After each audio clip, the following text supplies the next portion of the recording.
Hello, good afternoon, Nicola. It's very good to have you here. Good Um, afternoon, thanks. First of all, please introduce yourself and your background. So I don't have a scientific background from university, actually. I studied communication and media at university. And then I didn't start immediately as a journalist. I did work for a couple of years after graduation in public relation and advertising, etc. And then um, in a bit of a random way, because of friends who were doing it, etc., I got in touch with the world of scientific journalism. I attended a master course in science writing, science journalism in Italy, in Trieste. And then I had a chance to do an internship in one of Nature's editorial offices in Germany, in Munich, uh, almost 20 years ago. And that's actually how my career as a science journalist started. And how is it like working for an influential journal like Nature? Well, I've been working for Nature for quite some time as a freelance, as a contributor to Nature News, mostly writing about Italy, although not exclusively. So this isn't totally new to me, working for Nature per se.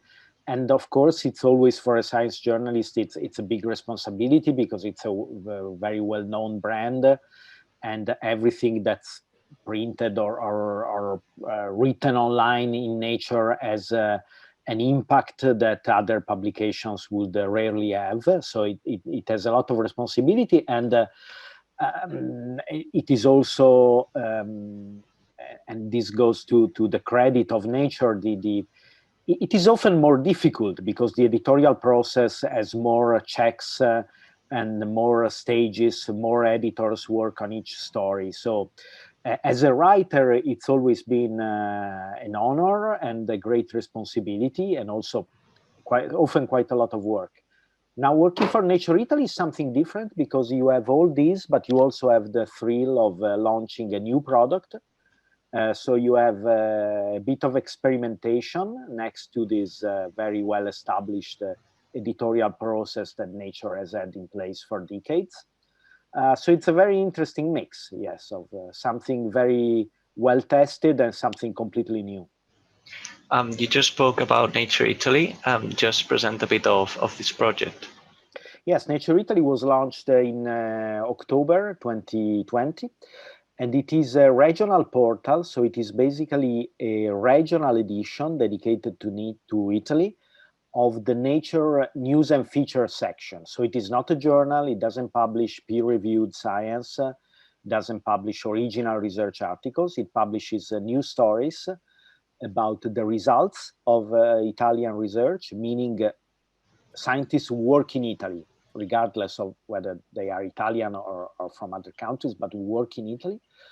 And the stories about the problems of science policy, science politics, funding, etc., etc., all the things that concern the scientific community. So just like Nature News, it is mostly aimed at professional scientists, at people who are in the business of science for a living, and so want to be informed on what their colleagues are doing and what are the problems, the laws or regulations that can affect their life.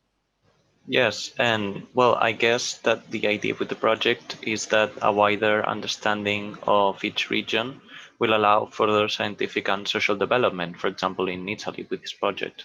Yeah, of course. I mean, we always like to think that science is global, that it is a global language, and of course it is on a certain level. But it is true that the different scientific communities at the national or regional level have very different needs and problems. Italy, for example, has a long history of excellence in science, meaning a scientific community that is very productive, is consistently in the top ranking in the world in terms of scientific productivity. But it also has a history of underspending in research and development, of some legislations that have been hostile to science, be it on animal experiments or research on stem cells or a number of other issues. And so it has very specific problems, and we believe it is important to have a dedicated place where this problem can be discussed and presented. And we believe it is important to do this in double language, which is how we do all our content, both English and Italian, because this way, I mean, because the Italian scientific community is very well interconnected, of course, with the rest of the world, because of Italian scientists working abroad, or because of international collaborations. We hope we can tell stories that are interesting for all those who are observing Italy from abroad, and so give a little bit more resonance to Italian problems, and at the same time to give Italian scientists a dedicated forum where they can follow and discuss their problems. Yes, sometimes science is very multi-dimensional. So yeah, it's good to consider all the sides. And what is the most rewarding part of your job? I think at the moment it's really starting something new. So it is experiment. I mean, of course, you do your homework before, you do scenarios, you do studies of the audience.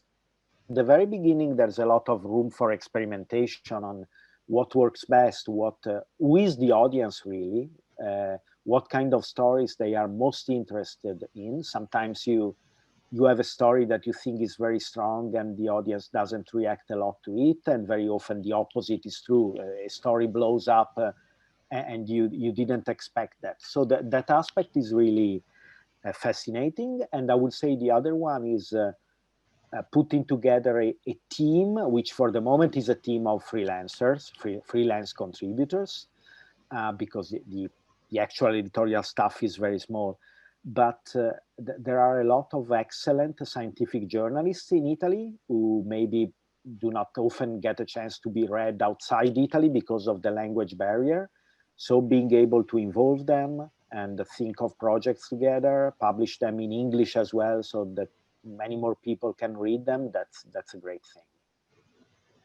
So now that you've mentioned this Nature Italy project, are there any further regional portals that Nature is trying to develop?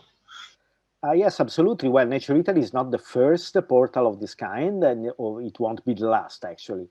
So the Nature Group has had a lot of experience in launching this kind of products in other regions of the world, with the Nature Middle East, Nature Korea, Nature Japan, Nature India, Nature China.